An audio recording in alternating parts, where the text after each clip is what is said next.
মানুষ যখন তার স্ত্রীকে ছেটিয়ে বিদায় করলো, এক কাপড়ে চলে যেতে হয়েছে, তার বদলা নিতে আকস্মিক ভাবে ত্রিপুরার ডম্বুর গেট গুলো খুলে দিল, বাংলাদেশকে পানিতে ডুবিয়ে দিল।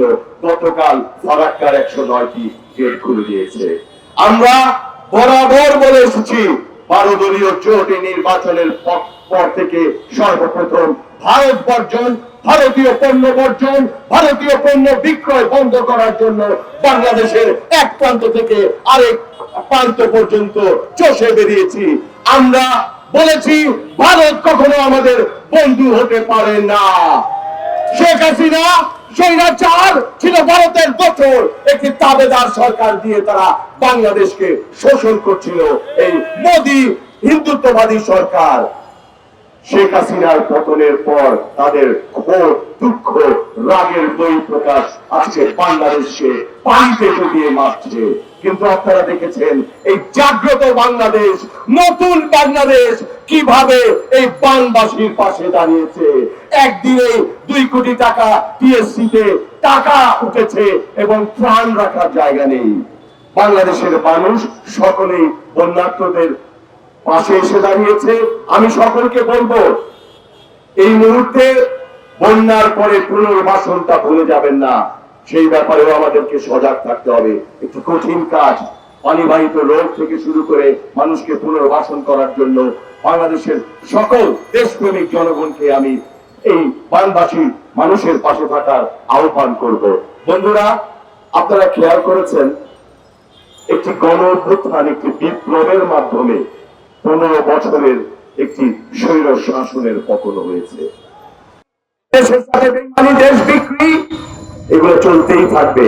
আজকে নতুন বাংলাদেশ বিনির্মাণের স্বপ্নে আমরা এগিয়ে যাচ্ছি। আমি দেশপ্রেমিক সেনাবাহিনীকে বলবো, আপনারা কঠোর হন। এই পুলিশ বাহিনীর যারা আজকে কাজে যোগদান দিয়েছেন তাদেরকে সাধুবাদ জানাই। যারা যোগদান দেননি তাদেরকে বরখাস্ত করতে হবে। এখন বলে ট্রমায় ছিল তারা। আমার ভাইদের যখন, আমার ছেলেকে, আমার মেয়েকে, আমার শ্রমিক ভাইদেরকে যখন পাখির মতো গুলি করেছে এই পুলিশরা, তখন তাদের ট্রমা হয়েছিল। সুতরাং 9-6 বুঝি না, এই আওয়ামী প্রেতাত্মা যারা প্রশাসনে আছে, বিভিন্ন বাহিনীতে আছে, তাদের বিচারের আওতায় আনতে হবে। বাংলার জনগণের বিচার এই মাটিতেই দেখতে চায়। অন্তর্বর্তী সরকারকে বলবো, চমৎকার ভাষণ দিয়েছেন ডক্টর মোহাম্মদ ইউনূস। আমাদের প্রত্যাশা, এই 15 বছরে যে সমস্ত প্রতিষ্ঠান সমগ্র বাংলাদেশটাকে ধ্বংস করে দিয়ে গিয়েছিল শেখ হাসিনা এবং তার দোসরেরা, আপনারা কতটুকু পারবেন, কি কি পারবেন, সেই ব্যাপারে একটি রোড ম্যাপ প্রকাশ করতে হবে। একটি যৌক্তিক সময়ে একটি রাজনৈতিক সরকারের কাছে বাংলাদেশের ক্ষমতা হস্তান্তরের জন্য সর্বপ্রথম নির্বাচন কমিশন সহ যেই সমস্ত আপনাদের সংস্কার প্রয়োজন হয়, আমরা আপনাদের পাশে আছি, আপনাদের সহযোগিতা করব। কিন্তু একটি অরাজনৈতিক সরকার বেশি দিন ক্ষমতায় থাকা উচিত নয়। আপনারা আপনাদের কার্যক্রম চালিয়ে যান। বাংলাদেশের জনগণ 12 দলীয় জোট আপনাদের পক্ষেই আছে।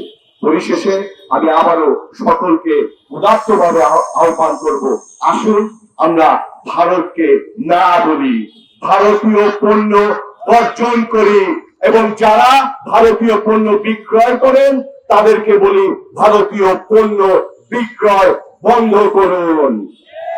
আমার বক্তব্য শেষ করছি। খোদা হাফেজ। বাংলাদেশ জিন্দাবাদ, 12 দলীয় জোট জিন্দাবাদ, বাংলাদেশ জাতীয় দল জিন্দাবাদ।